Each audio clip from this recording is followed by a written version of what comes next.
Alternatif pertama, tuntutan pidana.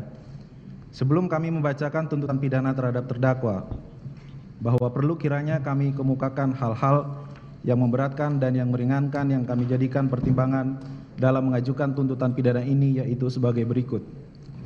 Hal yang memberatkan: terdakwa tidak berterus terang atau berbelit-belit dalam memberikan keterangan. Terdakwa selaku menteri telah mencederai kepercayaan masyarakat Indonesia. Terdakwa tidak mendukung program pemerintah dalam pemberantasan tindak pidana korupsi, dan tindak pidana korupsi yang dilakukan terdakwa dengan motif yang tamak. Hal-hal yang meringankan: terdakwa telah berusia lanjut 69 tahun pada saat ini. Berdasarkan uraian tersebut di atas dan dengan memperhatikan ketentuan peraturan perundang-undangan yang berkenaan dengan perkara ini, kami penuntut umum dalam perkara ini menuntut supaya Majelis Hakim Pengadilan Tindak Pidana Korupsi pada Pengadilan Negeri Jakarta Pusat yang memeriksa dan mengadili perkara ini memutuskan: 1. Menyatakan terdakwa Syahrul Yassin Limpo telah terbukti secara sah dan meyakinkan bersalah melakukan tindak pidana korupsi secara bersama-sama dan berlanjut sebagaimana diatur dan diancam pidana dalam pasal 12 huruf E junto pasal 18 Undang-Undang Republik Indonesia Nomor 31 Tahun 1999 tentang pemberantasan tindak pidana korupsi, sebagaimana telah diubah dengan Undang-Undang Republik Indonesia Nomor 20 Tahun 2001 tentang perubahan atas Undang-Undang Republik Indonesia Nomor 31 Tahun 1999 tentang pemberantasan tindak pidana korupsi, junto pasal 55 ayat 1 ke 1 KUHP, junto pasal 64 ayat 1 KUHP sebagaimana dakwaan alternatif pertama. 2. Menjatuhkan pidana terhadap terdakwa Syahrul Yassin Limpo berupa pidana penjara selama 12 tahun dikurangi selama terdakwa berada dalam tahanan, dan pidana denda sebesar 500 juta rupiah subsidiar pidana kurungan selama 6 bulan dengan perintah terdakwa tetap ditahan.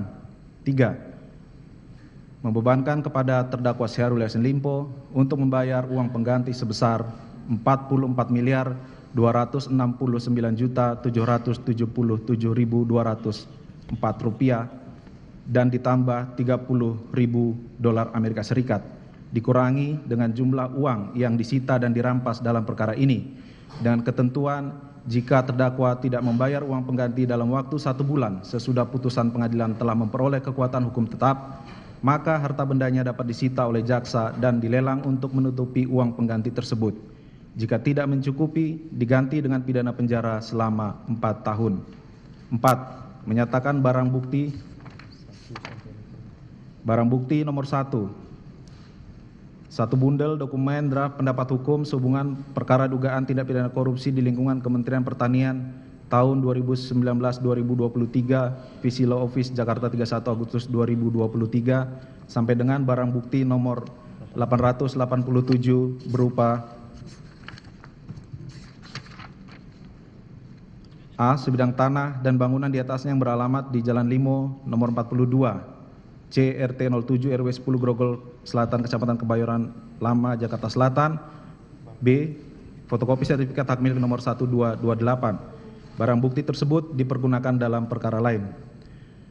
Selanjutnya barang bukti nomor 888 berupa amplop putih Aston yang di dalamnya terdapat 5 amplop kecil berisi uang dengan rincian: A. Amplop putih berisi uang 100.000 sebanyak 100 lembar rupiah, sampai dengan barang bukti nomor 976 berupa amplop putih berisi uang pecahan 100.000 sebanyak 100 lembar dengan jumlah 10 juta rupiah. Barang bukti tersebut dirampas untuk negara.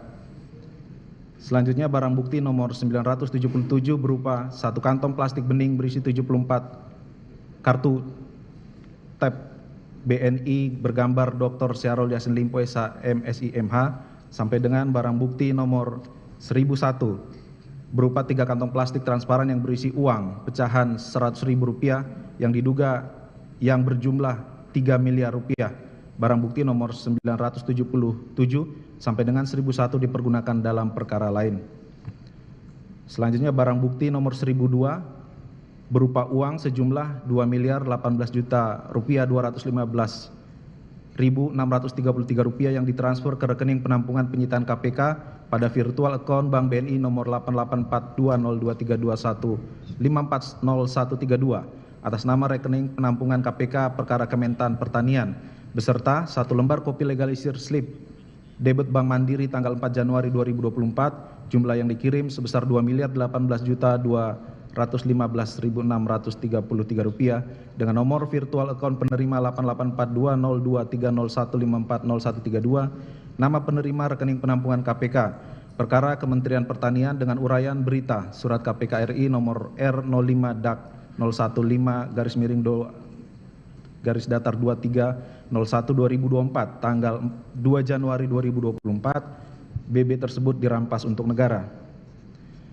BB nomor 1003 berupa 1 tas berwarna merah dengan tulisan Hermes Paris Made in France dengan kantong berwarna coklat muda dengan logo merek Hermes sampai dengan barang bukti nomor 1061 berupa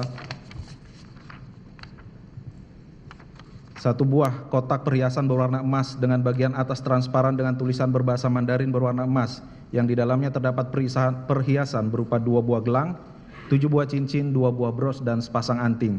BB tersebut dipergunakan dalam perkara lain. BB nomor 1062 berupa 4 buah pin WTP berwarna keemasan. BB tersebut dirampas untuk negara. BB 1063, 1 buah pin berwarna emas bertuliskan WTP 7 Romawi dan 1 buah pin korpri berwarna emas yang tersimpan dalam kotak warna pink bertuliskan Sinar Jewelry sampai dengan barang bukti nomor 1080 berupa 2 buah kunci dengan gantungan kunci bertuliskan Bardi. Barang bukti tersebut dipergunakan dalam perkara lain. Bahwa selain barang bukti dalam berkas perkara, dalam persidangan juga telah diperlihatkan sejumlah barang bukti tambahan sebagai berikut. 1. Uang sebesar Rp820 juta yang disetor oleh Ahmad Sahroni tanggal 8 Desember 2023 ke rekening penampungan KPK perkara Kementerian Pertanian pada Bank BNI nomor 8842023015400132 sampai dengan barang bukti tambahan nomor 7. Uang sebesar Rp293.205.900 yang disetor oleh Indira Cundatita pada tanggal 25 Juni 2024 ke rekening penampungan KPK perkara Kementerian Pertanian pada Bank BNI nomor 8844201015400132. Barang bukti tambahan nomor 1 sampai dengan nomor 7 tersebut dinyatakan dirampas untuk negara. 6. Menetapkan agar terdakwa membayar biaya perkara sebesar Rp10.000. Penutup, demikianlah surat tuntutan pidana ini kami bacakan dan diserahkan di depan persidangan pada hari Jumat tanggal 28 Juni 2024. Semoga Allah Subhanahu wa Ta'ala, Tuhan yang Maha Esa, memberikan rahmat dan hidayahnya kepada kita semua dan majelis hakim yang mengadili perkara ini tetap teguh, arif dan bijaksana dalam memutus perkara ini, sehingga hukum benar-benar akan menjadi sarana pencapaian tujuan keadilan, kepastian dan kemanfaatan bagi kita semua. Penuntut Umum Komisi Pemberantasan Korupsi ditandatangani Jaksa Penuntut Umum. Terima kasih Yang Mulia.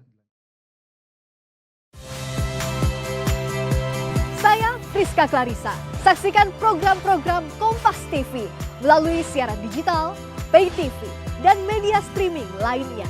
Kompas TV, independen, terpercaya.